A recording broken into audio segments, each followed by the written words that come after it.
Hello दोस्तों, स्वागत है हमारे यूट्यूब चैनल में। आप देख रहे हैं जीके वाला UK04। और जैसा कि आप जानते हैं आरआरबी ग्रुप डी के एग्जाम चल रहे हैं, तो 16 दिसंबर 2025 ऑल शिफ्ट जो भी मुझे मैथ्स के क्वेश्चन मिले और मैंने उसको संभावित किया, देखा कि कैसे कैसे क्वेश्चन आ रहे हैं। ठीक है, तो मैंने सोचा उसका सोल्यूशन करा देता हूँ, क्योंकि आप सोल्यूशन करने में ही बहुत ही दिक्कत करते हैं।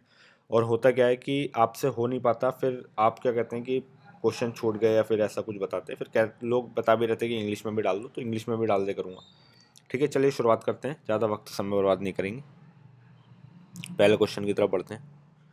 पहला क्वेश्चन क्या कह रहा है, जैसे ऐसा क्वेश्चन कभी आपको मिल जाए, कभी भी ज़िंदगी में मिले, तो इसका मैं बेहतरीन तरीका बता देता हूँ कि वह न्यूनतम संख्याओं के अंकों का योग बताना है जिसे 36, 72, 80 और 88 से विभाजित करने पर, यानी कि भाग करने पर 16, 52, 60 और 68 शेषफल बचता है।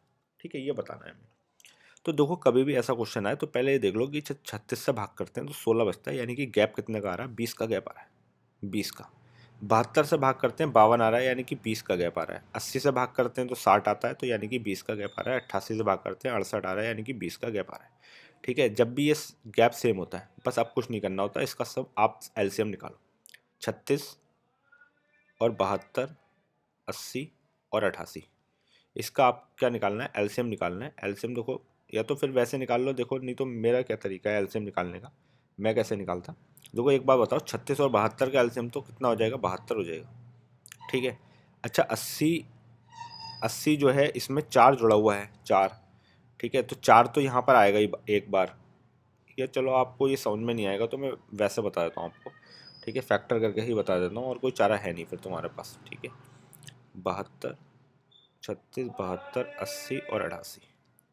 ठीक है, 2 से करना पड़ेगा 18, 2 से करेंगे 36, फिर 2 से करेंगे 40, फिर 2 से करेंगे 44, फिर 2 से करेंगे 9, 2 से करेंगे 18, 2 से करेंगे 20, 2 से करेंगे 22, फिर 2 से करेंगे 9, फिर ये करेंगे आपका 9, फिर ये करेंगे 10, ये करेंगे 11। ठीक है, फिर आपका कितना जाएगा, 2 से चले जाएगा 9, 9, फिर कितना आएगा 5 और ये 11। ठीक, फिर 3 से जाएगा 3, 3, 5 और 11। एक बार 3 से जाएगा, एक बार 5 से जाएगा, एक बार 11 से जाएगा, तो 11 बन जाए 55, 55 3 165, 165 तो ये आ गया आपका 165। 3 दूनी 6, 6 दूनी 12, 12 दूनी 24, 24 दूनी 48, यानी कि ओवरऑल इतना आ गया। 8 पंजे 40 का जीरो हासिल, 8 पंजे 40 का जीरो हासिल 4, 8 छंग 48, 52 के 2 हासिल 5, 8 एकम 8, 5 13। ठीक है, 5 चौक 20 का जीरो हासिल 2, 6 चौक 24, 26 के 6 हासिल 2, 4 एकम 4 और 2 6। ठीक, 0 2 9 और ये 7, 7920 आ गया। अच्छा, 7920 में गैप कितने का आ रहा था, 20 का आ रहा था, यानी ये नंबर तो वो है जो इससे पूरा पूरा डिवाइड हो जाएगा। ठीक है, लेकिन मुझे गैप इतने इतने का चाहिए, तो मैं क्या करूँगा, इसमें से 20 कम कर दूंगा, तो 7920। ठीक है, यानी कि अगला नंबर एक वो 00, ये वो नंबर होगा जो इनसे डिवाइड होगा और हमेशा ये शेषफल जोड़ेगा, मतलब बचेगा। ठीक है, तो हमें इसके अंकों का योग बताता था, तो इसके अंकों का योग इस सबको जोड़ेंगे कितना आ जाएगा, 16 आ जाएगा, और जो कि सही आंसर हमारा 16 दे रखा है ये। ठीक है, पहला क्वेश्चन ऐसे होगा। चलिए आगे चलते हैं। अगला क्वेश्चन इंपॉर्टेंट क्वेश्चन। ठीक है, कभी भी ऐसा क्वेश्चन आता है ना, तो मैं इसको ना क्या कहते हैं, ऑप्शन से उठाने की कोशिश करता हूँ, लेकिन आप चाहेंगे तो ऐसे भी बता दूंगा, कोई बहुत बड़ी बात है नहीं इसमें। कह रहा है कि ए और बी के वर्तमान आयु का अनुपात 7:3 है। वर्तमान आयु 4 वर्ष पहले की आयु का 4 वर्ष बाद बी की आयु से अनुपात 2:1 है। 4 वर्ष पहले ए की आयु और 4 वर्ष बाद बी की आयु का अनुपात 2:1 है। 4 वर्ष बाद ए की आयु और 4 वर्ष पहले बी की आयु के बीच का अंतर बताना है। बहुत ही मतलब खतरनाक सवाल कह सकते हैं आप इसको। ठीक है, देखो कैसे करना होता है। एक बार बताओ कि जब वर्तमान आयु 7x और 3x है, ठीक है, तो 4 वर्ष पहले ए की आयु कितनी होगी, -4, और 4 वर्ष बाद बी की आयु कितनी होगी, +4, ये बी की आयु होगी। तब इनका रेशियो क्या आता है, 3:1 आता है। ठीक, तो मैंने क्या, इसको 7x - 4 = 9x + 12 क्रॉस मल्टीप्लाई कर लिया। इसको इधर भेज देंगे, इसको इधर भेज देंगे, इसको जैसे मैंने इधर भेजा तो ये कितना आ जाएगा, इसको इधर भेज के -4 माइनस कुछ गलत आ रहा है, 4 वर्ष पहले ए की आयु, ठीक है, 7:3 का अनुपात है, ठीक है, 2:1, अरे यार ये क्या करा मैंने, 2:1 है ना ये।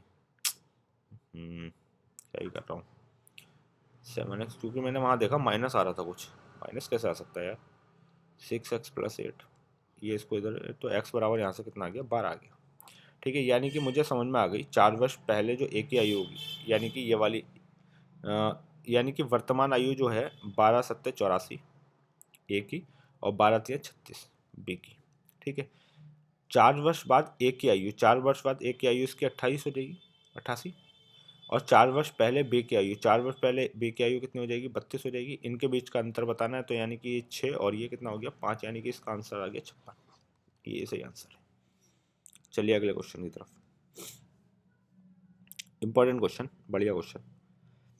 क्या कह रहा है, कह रहा है 2 ट्रेनें समान दिशा में 36 किलोमीटर प्रति घंटा 48 किलोमीटर प्रति घंटा की गति से चल रही हैं। तेज ट्रेन द्वारा धीमी ट्रेन में बैठे एक व्यक्ति को पार करने में लिया गया समय 33 सेकंड है। ठीक है, तेज वाली ट्रेन की लंबाई कितनी है, हमें ये बताना है। सिंपल काम है, तो वो सिंपल बता देंगे, कोई बहुत बड़ी बात है नहीं इसमें।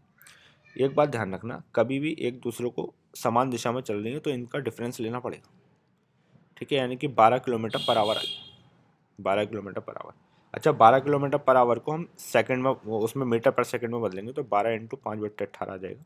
6 से काट लो 2 बार, 6 से कट गया 3 बार, यानी कि 10/3 आ गया मीटर पर सेकंड। इसकी की रिलेटिव स्पीड जो आ गई 10/3 मीटर पर सेकंड आ गई, किसकी, इन दोनों की स्पीड, उसकी। ठीक है, अच्छा, जो भी लंबाई तय करनी है तो हमें उससे कुछ नहीं करना, हमें क्या करना है ना, देखो सिंपल बात यह है कि जो भी लंबाई होगी, जैसे मान लो एक ट्रेन ही है, मैं बता देता हूँ एक बार, और यहाँ पर कोई आदमी बैठा है। ठीक है, एक ट्रेन ऐसे कोई जा रही है, यहाँ बैठा है, कहीं बैठा है, जब इसको यहाँ पर आ गई तो ये जो पीछे वाली से ट्रेन जो तेज़ी से आ रही है ना, वो इसको पार करेगी पूरे इसको, तो वो अपनी लंबाई के बराबर ही पार करेगी, सिर्फ इतनी सी बात है। तो अपनी लंबाई के बराबर, एल लंबाई के बराबर तय करेगी, और 33 सेकंड 10/3 की स्पीड से, और 33 सेकंड लगते हैं। ठीक है, इधर जाएगा 10/3, मैं समझाने के लिए कर रहा हूँ, तक सवाल करने की ज़रूरत होती नहीं है एग्ज़ाम में। ठीक है, अगर आपको कॉन्सेप्ट पता है, ठीक है, तो मेरे हिसाब से आपका बहुत ज़्यादा समय लग गया तो 20 सेकंड, इससे ज़्यादा समय लगना नहीं चाहिए सवाल के अंदर। अगला क्वेश्चन इंपॉर्टेंट क्वेश्चन है, देख लेते हैं क्या कह रहा है। कह रहा है एक त्रिभुज की भुजाएं 12, 35, 37 परिवृत्त की त्रिज्या बतानी है। सिंपल सवाल है। तो कभी भी त्रिभुज की भुजाएं 12, 35, 37 होती है तो ट्रिपलेट होता है, यानी कि राइट एंगल ट्राइंगल बन रहा है। ठीक है, इसमें परिवृत्त की त्रिज्या तो ये वाला हमेशा हाइपोटेनियस होगा, बड़ा वाला, और जो हाइपोटेनियस होगा वो परिवृत्त की त्रिज्या, ये इसका रेडियस वो कहलाएगी, डायमीटर ऐसे बनता है। ठीक है, तो ये जो इसकी 8.5 आधा करेंगे तो 18.5 इसकी रेडियस हो जाएगी। ये बस सिंपल सवाल, हाइपोटेनस का आधा, इतना ध्यान रखो बस आप, और कोई ज़्यादा ध्यान रखना नहीं। अगला क्वेश्चन देखते हैं। ऑप्शन गलत है अगैन। कितना है, 50√3 है, कितना है, 100√3 है, कितना है, 200√3 है, दिस वन इज 300√3। ठीक है, अब पढ़ लेते हैं। एक हवाई जहाज का उन्नयन कोण मैदान के एक बिंदु से 60 डिग्री है। ठीक है, सिंपल बात, समझ लेते हैं पहले क्या क्या है। 30 सेकंड तक उड़ने के बाद उन्नयन कोण 30 में बदल जाता है। इसका क्या मतलब हुआ, देखो समझना इस बात को, क्या कह रहा हूँ। जैसे मान लो यहाँ पर मैं यहाँ खड़ा था, मैंने यहाँ से देखा अभी हवाई जहाज यहाँ उड़ रहा है, यहाँ, तो मैंने यहाँ देखा कि ये कोण जो बन रहा है कितने का बन रहा है, 60 का बन रहा था। अभी भी मैं यहीं खड़ा हूँ, हवाई जहाज उड़ के चला गया। अब हवाई जहाज उड़ के देखो किधर गया है, उड़ने के बाद उन्नयन कोण 30 बदल जाता है, यानी कि अगर इस साइड आता, इस साइड, ठीक है, तो कोण जो होता है ना ज़्यादा हो जाता। ठीक है, 60 से ज़्यादा हो जाता, लेकिन अगर वो इधर जा रहे हैं तो और झुकेगा ये। ठीक है, तो 30 इधर की साइड ही जा रहा है, ये बात ध्यान रखना आप, और झुकेगा, ये 30 हो जाएगा, इतनी सी बात है, सिंपल। ठीक है, ये बात आपको ध्यान रखनी है कि हम हवाई जहाज को किधर की साइड लेके जाएंगे अब। ठीक, यदि हवाई जहाज 4500 मीटर की ऊंचाई पर है, ये 4500 मीटर दे रखा है इन्होंने, सिंपल, इतनी बात है। तो हवाई जहाज की गति बतानी है, सिंपल, कोई बहुत बड़ा तगड़ा क्वेश्चन नहीं है। देखो समझना पहले क्या कह रहा हूँ मैं, छोटी छोटी बात करेंगे फिर उसके बाद में बात चलेगी। अगर इसकी बात करूँ, इसकी खाली, ये भी 4500 है और ये 60 है। ठीक है, तो 10-60 अगर लगाएंगे, वैसे तो मैं रेशियो से करता हूँ, लेकिन आपको 10-60 करके बता देता हूँ, बहुत बड़ी बात है नहीं कुछ। 10-60 बराबर दिस अपॉन दिस, ठीक है। तो h 4500, वही 4500 अपॉन ये वाली दूरी ये, ठीक है। इसको x मान लेते हैं थोड़ी देर के लिए। तो √3 हो जाएगा ये, और ये 4500 हो जाएगा, ये x हो जाएगा। तो 4500 यानी कि 1500 √3 आ जाएगा, यानी कि ये वैल्यू 1500 √3 आ गई, ठीक है। इतनी बात हो रही है। अच्छा, ये वैल्यू 1500 √3 आ गई। इतनी की वैल्यू हमें बताना क्या है, हवाई जहाज़ की गति बतानी है। ठीक हो गया, सिंपल। यहाँ अब ये देखना ये कितना आएगा। देखो ये 4500, पूरे की बात करूँ अगर, पूरे की कितने की, ठीक है। तो 1/√3 होता है, ये 4500 हो गया। एक की वैल्यू 4500, ये तो 4500 √3 हो जाएगी, यानी कि पूरी की वैल्यू 4500 √3 हो जाएगी, 4500 √3। इतनी बात ये वाली, ठीक है। निकाल के देखना है 10 लगा के, बहुत बड़ी बात है नहीं कुछ। अच्छा एक बात बताना, ये 4500 √3 है पूरा, ये 1500 √3 है, यानी कि यहाँ से यहाँ तक कितना है जो उड़ा, वो 3000 √3 है, ठीक है।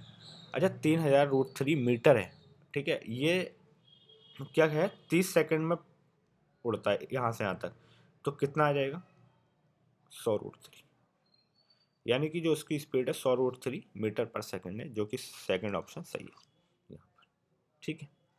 इतनी बात समझ में आ गई आपको। चलिए अगले क्वेश्चन की तरफ बढ़ते हैं। आराम आराम से बता रहा हूँ, आज कोई जल्दीबाजी है नहीं सवाल की। अब एक बार समझ जाएंगे ना, तो फिर ऐसा सवाल कभी भी आता है तो आप छोड़ के नहीं आएंगे फिर। कह रहे हैं 32 छात्रों के एक समूह का औसत वजन इतना है, जब 4 छात्र समूह छोड़ दिया जाता है तो औसत घटकर 15.5 रह जाता है। ठीक हो गया, सिंपल बात, ठीक। अच्छा मल्टीप्लाई कर लेते हैं डायरेक्ट। देखो पहले तो 2 से मल्टीप्लाई करो, 37 हो जाएगा। 37 यहाँ पर कितना बचेगा, 16। तो 37 इंटू 16 से मल्टीप्लाई करना है। 16 सत्ते 16 112 के 2 हासिल 11, 16 3 48 और 59, 592। जब 4 छोड़ देते हैं यानी कि लोग रहेगा 28। 28 को मुझे मल्टीप्लाई करना है 15.5 से, तो मैं 14 का मल्टीप्लाई करूँगा 31 से। 14 एकम 14 के 4 हासिल 1, 14 तिया 42 और 1 43, 434 आ गया। 434 इसमें से घटा लो। 12 में से 4 के 8 बचेगा, यहाँ बचा 8, 8 में से 5 के 3 बचे, 5 बचेगा, और यहाँ कितना बचा, 1 बचा। 158, 158 4 लोगों में बांटने, यानी कि 4 तिया 12, ठीक है। 3 प्लस आएगा 160 आएगा, 39.5 आ जाएगा आंसर। सिंपल सवाल, ज़्यादा कोई कठिन लोड लेने की जरूरत थी नहीं सवाल में। अगला क्वेश्चन, अगेन इंपॉर्टेंट क्वेश्चन। क्या कह रहा है, कॉस को इधर डाल दो, तो sine theta upon cos theta 4/1 हो गया, 4:1, ठीक है। इतनी बात सिंपल समझ में आ गई। तो ये टेन थीटा कितना आ गया, 4 आ गया, 4/1 आ गया, ठीक। पाइथागोरस लगानी पड़ेगी। 4 ये 1, 4 1 ये √17 हो जाएगा। इतनी बात है। 4 1 4 का स्क्वायर 16 और 1 17, ठीक है सिंपल। साइन थीटा बताना है तो 4/√17, कॉस थीटा बताना है तो 1/√17, √17 का √17 से मल्टीप्लाई तो 17, 4 एकम 4, 4 √17 वो 4 17, सिंपल। ये इतना करना है बस। अगला क्वेश्चन इंपॉर्टेंट क्वेश्चन, क्या कह रहा है, ओहो, कह रहा है निम्नलिखित आंकड़ों के माध्य भी निकालना है, बहुलक और माध्यक तीनों चीज़ें निकालनी है और उसका योग बताना है। ठीक हो गया, सिंपल है। तो सबसे पहले इसको अरेंज करके लिख लेते हैं छोटे से बड़े के रूप में। तो पहले सबसे छोटा 5 है, फिर 7 है, फिर 8 है, फिर 10 है, फिर 22 दिख रहा है मुझे, फिर 27 दिख रहा है, नहीं 24 भी तो है, 24, फिर 25 है, फिर 27 है, फिर 27 है, फिर 55, इतना है। ठीक है, सिंपल बात। प्लस कर लो, 7 5 12 20 30 52 4 56 66 76 76 और 25 101 128 155 210। कितने नंबर हैं, 1 2 3 4 5 6 7 8 9 10, यानी कि 21 आ गया माध्य। माध्य आ गया 21। बहुलक, बहुलक कौन सबसे ज़्यादा बार 27 है, तो 27 बहुलक आ गया। माध्य क्या आएगा, 10 नंबर है तो 4 नंबर इधर छोड़ दो फिलहाल, 4 नंबर इधर छोड़ दो, इन दोनों का बीच का नंबर कितना आएगा, 23, यानी कि 23 आ गया। ये हो गया 50 और ये हो गया 71, 71 सही आंसर, सिंपल।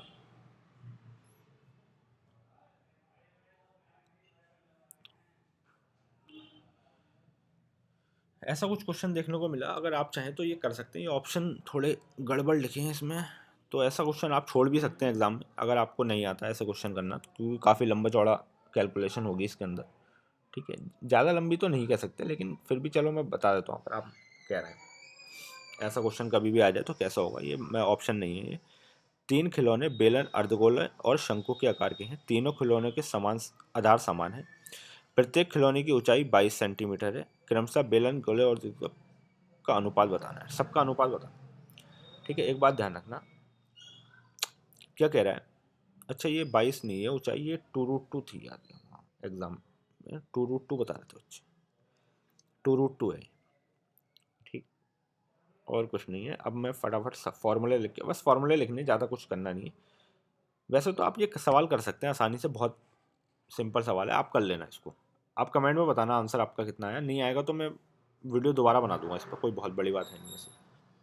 ठीक है, आप ही करके दिखाना इसको। ये 5√13 दे रखा था, 5√13 सेंटीमीटर वाले एक वृत्त में एक जीवा वृत्त के केंद्र से 10 सेंटीमीटर की दूरी पर जीवा की लंबाई बतानी है। सिंपल सवाल, देखो वही पाइथागोरस लगेगा, सिंपल।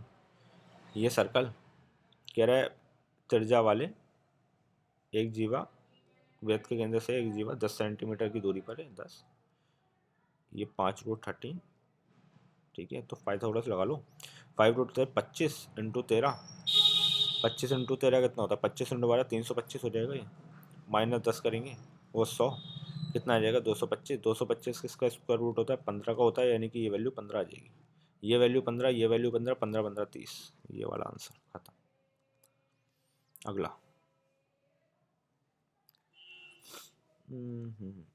एक पाइप एक टैंक को 30 घंटे में भर सकता है, जल रिसाव के कारण 50 घंटे लगते हैं। सिंपल, 30 में भर सकता है, जल रिसाव के कारण उसमें 50 घंटे लगते हैं, तो रिसाव का कारण पूरी टंकी को। ठीक है, हमें बीच की वैल्यू बतानी है। इसका एलसीएम जो हो जाएगा 150 हो जाएगा, ये 5 आ जाएगा, ये आपका टोटल 3 आ जाएगा, तो यहाँ पर -2 आएगा, यानी कि 75 होगा, तभी तो ये आएगा 75।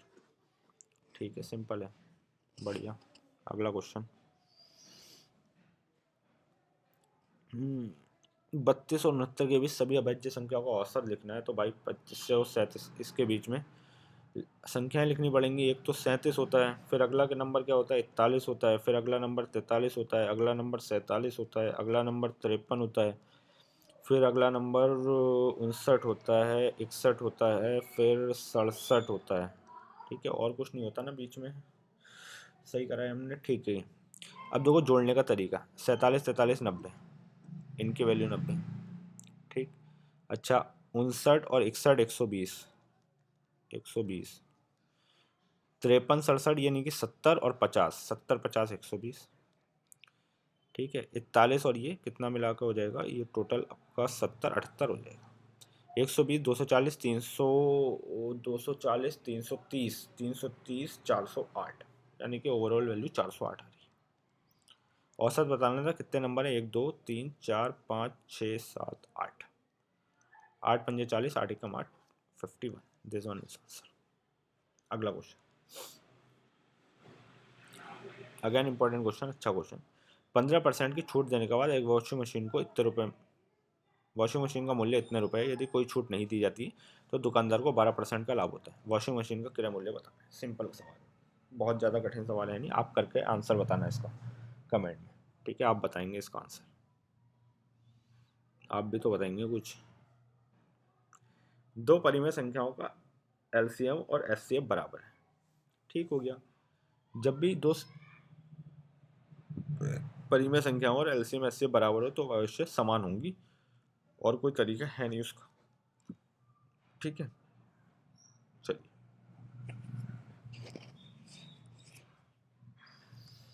ऐसा क्वेश्चन पूछा गया है,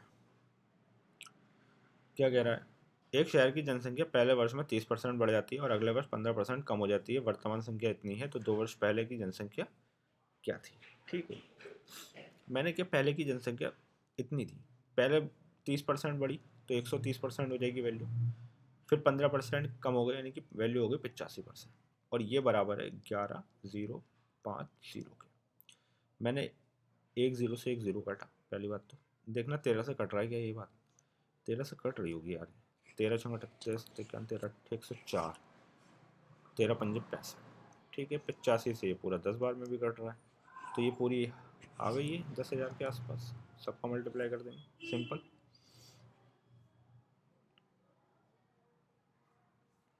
चलिए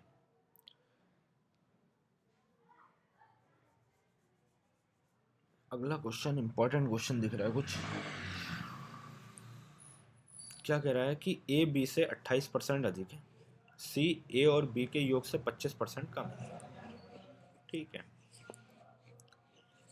देखो 3 नंबर हैं ए बी सी, तो ए जो है बी से 28% अधिक है, इसका मतलब अगर ये 20 100 है तो ए 128 है, इन दोनों का योग 228 हो जाएगा। जो सी है वो 25% कम है, 25% का मतलब 3/4 है। इतनी बात हो रही है। 25% कम होने का मतलब 75% है, तो 3/4 है। इससे काट लो 5 बार में, 7 बार में 57 दिया, कितना हो जाएगा 57 दिया आपका 150, 171, 171। ठीक है, फिर क्या कह रहा है, सी ए से कितने प्रतिशत अधिक है, सी ए से कितना प्रतिशत अधिक है, ये देख लो आप। तो कितना आ रहा है, ये 22 और ये 21, 22 21 43, 43 अधिक 128 में 10% की वैल्यू 12.8 होगी, यानी कि 30% तो पूरा जाएगा। ये आंसर नहीं है, 40% तो जाएगा नहीं, इन दोनों में से कोई आंसर होगा। ठीक है, 12.8 इंटू 3 यानी कि 36 और 8 3 24 यानी कि 38.4 तो हो गया। 1% और बढ़ाएंगे तो 1.28 और 1.28। ठीक है, तो 8 8 16 के 86 ले, 4 दान 9 और ये 9 10 40 जीरो और ये 4 40 96, यानी कि अभी 1% और जा सकता है ये। ठीक है, तो ये आएगा आंसर। चलिए अगले क्वेश्चन की तरफ। 15,000 रुपये की राशि को 16% वार्षिक चक्रवृद्धि ब्याज पर उधार दिया गया। ठीक है, दूसरे और तीसरे वर्ष का चक्रवृद्धि ब्याज का अंतर बताना है। सिंपल सवाल है ये तो। देखो, या तो फिर आप उससे कर लें, क्या कहते हैं, ट्री बना लें इसकी। ठीक है, ट्री बनाने में ही फ़ायदा लग रहा है मुझे, तो ट्री बना लेते हैं। तो 1 2 3, 1 2 3 4, ऐसे ट्री बनाते हैं। आप पता नहीं कैसे करते होंगे, फिलहाल मैं तो ट्री बना कर करता इस सवाल को। इसका देखो 16% कितना होता है, 15,000 का 16%, 15 इंटू 15 240 होता है, यानी कि 2400 हो जाएगा। ये भी 2400 हो जाएगा और ये भी 2400 हो जाएगा। इस 2400 का 16% कितना होगा, 2 जीरो से 2 जीरो कट गए, 16 इंटू 24 करेंगे, 24 इंटू 16 करने में 16 चौक 64 के 4 हासिल चाहिए, 16 दूनी 32 और ये 38 384 हो जाएगा।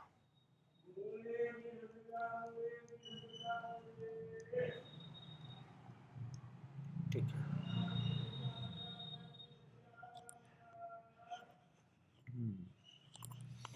ठीक हो गया। 24 25,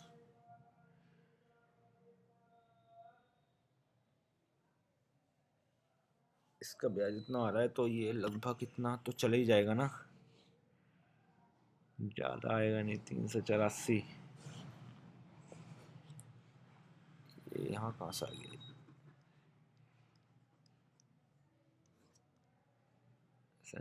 384, ये तो ये सेम ही है, सेम है। 384 आएगा। 384 का 16% कितना होता है, 16 3 48, लगभग आंसर इसके आसपास आएगा। पहला ऑप्शन करके देख लेना आप, नहीं आएगा तो बता देना, बहुत बड़ी बात है नहीं, कुछ बता देंगे। ये क्वेश्चन पूछा गया है, आप करके बताना दोस्तों क्या आंसर आएगा इसका, मैं नहीं बता रहा, आप ही बताएं। सिंपल सवाल है वो, आप भी करिए कुछ। 4 पेन 6 नोटबुक और 9 फाइलों का मूल्य 305 रुपये, 3 पेन 4 नोटबुक और 2 फाइलों का मूल्य 145 रुपये, इनका फाइलों का मूल्य बताना है। सिंपल सवाल, आप कर सकते हैं इसको। ठीक है, सिंपल इक्वेशन सॉल्व करनी है आपको, कर सकते हैं।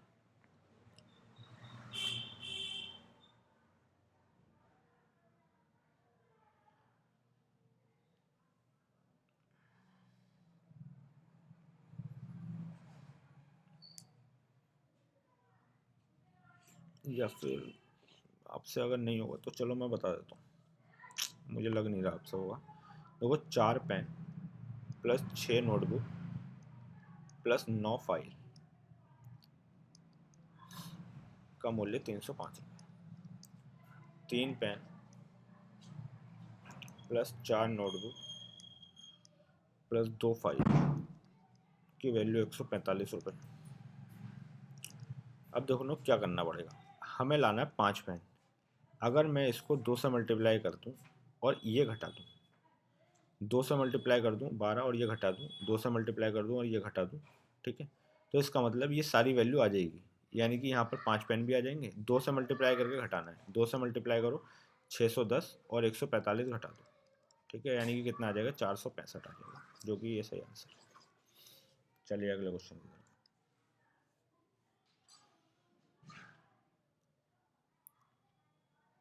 क्या कह रहा है अगला क्वेश्चन, कह रहा है 600 मीटर के एक वृत्ताकार पथ पर पंकज और रोहित एक ही बिंदु से इतने मीटर पर सेकंड और इतने किलोमीटर पर आवर की स्पीड से 5.4 किलोमीटर पर आवर विपरीत दिशाओं में चलना शुरू करते हैं, कितने मिनट बाद पहली बार मिलेंगे। तो दोनों की स्पीड प्लस कर दो, ये आ गया आपका 600, ये 5.4 इंटू 5/18, 18×3 = 54, 0.3, 5×15 1.5, ठीक है, दोनों को प्लस कर दो 1.5, तो ये हो जाएगा आपका 3.15, 3.15, 4.35, ठीक है, तो 4.35 हो जाएगा ये आपका, ठीक है, 4.35 मीटर पर सेकेंड।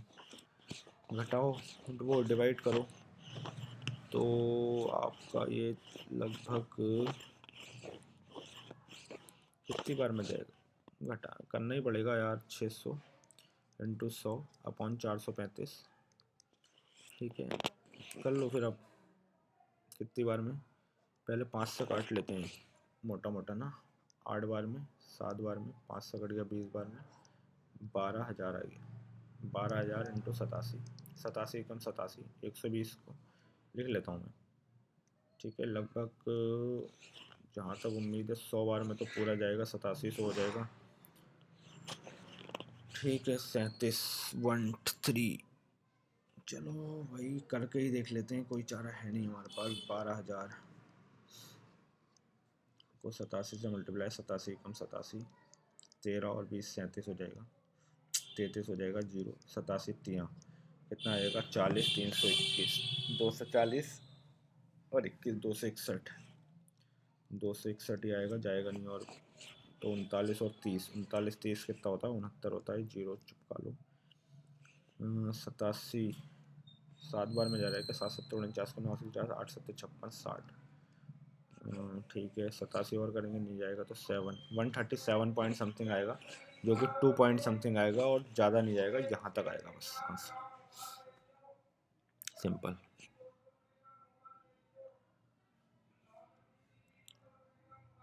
अगेन इम्पोर्टेंट क्वेश्चन कुछ, चीनी की लागत पर 5% की छूट के साथ खरीदार 408 रुपये में 2 किलोग्राम चीनी अधिक खरीद पाता है, चीनी का विक्रय मूल्य होता है ना, देखो ऐसा सवाल कभी भी आया आपके पास, ठीक है, तो क्या करना है, पहले इसका निकालो 5% होगा कितना इस वैल्यू का, इस वैल्यू 5%, 10% 60.8, तो 5% 30.4, ऐसे निकालेगा, यानी कि इस वैल्यू का 30.4% होगा 5%, ठीक है, इतनी बात आपको समझ में आ रही है, सिंपल तरीका। अच्छा, अब मैं इसको 30.4 को इससे जब डिवाइड करूँगा, 608 को 30.4 से डिवाइड करूँ, पॉइंट हटाएंगे 0 बढ़ाएंगे, ये कट जाएगा, यानी कि आ गया 20, यानी कि 20 किलो चीनी मिल पा रही है, 20 किलो चीनी मिल पा रही है, इसका मतलब यह है कि 20 किलो चीनी लेनी है हमें पहले, ठीक है, अब 20 किलो चीनी मिल रही है, एक मिनट दोस्तों, मैं 1 मिनट बताता हूँ आपको, फोन आ रहा था एक,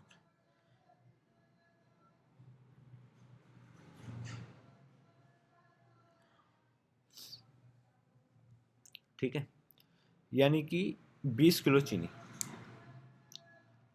2 किलो चीनी अब मिल रही है कम, वो अधिक मिल रही, 2 किलो चीनी अधिक मिल रही है, इसका मतलब ये है कि 20 किलो, और जो अब चीनी मिल रही है वो मिल रही है तुम्हारी 18 किलो, ठीक है,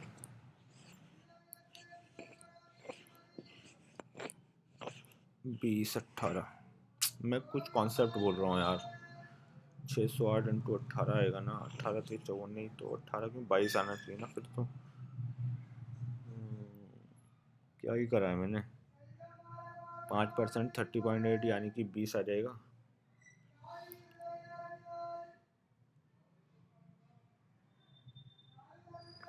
ठीक है यार, ऐसा करते हैं ना, इसको ऐसे नहीं करते, वैसे कर लेते हैं। देखो 5% की छूट मिल रही है, यानी कि पहले कोई 20 का सामान था 19 में मिल रहा है, ठीक है। तो अब प्राइस क्या होगा, 19 का सामान 20 में मिलेगा। जो एक क्वांटिटी की वैल्यू है वो 2 kg के बराबर है, ठीक है। तो 19 की वैल्यू 38 के बराबर होगी, ठीक है। यानी कि 608 अपॉन 38 डिवाइड कर लेना, आंसर आ जाएगा आपका जो भी आएगा।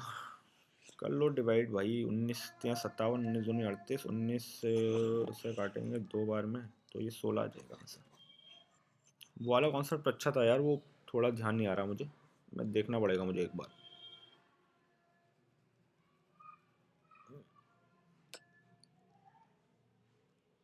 ये आप करके दिखाना कैसे होगा। लास्ट क्वेश्चन मैं करा देता हूँ, ये थोड़ा छपा हुआ भी गलत है तो मुझे कराना पड़ेगा। ये लिखा है tan square theta plus cot square theta minus sec square theta और cosec स्क्वायर थीटा, ठीक है। आप इसमें 45 रख लो डायरेक्ट, ये वन माइनस √2 का स्क्वायर, तो 2 इंटू 2 4, यानी कि 2 माइनस 4 माइनस का 2, दिस वन इज आंसर -2। ठीक है दोस्तों, अगर वीडियो पसंद आए तो लाइक सब्सक्राइब करें, ज़्यादा से ज़्यादा शेयर करें। धन्यवाद।